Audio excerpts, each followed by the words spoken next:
কৃষ্ণকে পাওয়ার জন্য লালায়িত। বিষ্ণুর থেকে শ্রেষ্ঠত্বের আসনে শ্রীকৃষ্ণ অর্জুনকে বলেন, অর্জুন যদি আমার কথা শোনো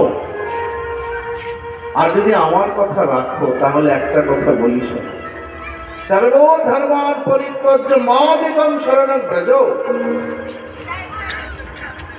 তোমার যত যত ধর্ম জানা আছে, যত যত ধর্ম তুমি জানো, আমি তা বলছি না, যা যা তোমার জানা আছে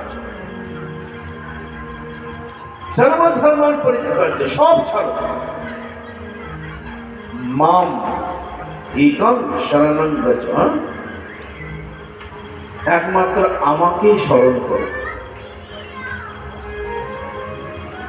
কারণ আমার উপরে কেউ নেই, সব আমার থেকে সৃষ্টি। অহং ত্বং সর্ব পাপে ভো মোক্ষে স্বামী মাসুচ।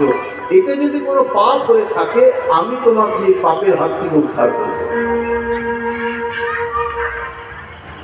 সেই জন্য অর্জুনকে বললেন, অর্জুন তোমায় কোথাও যেতে হবে না,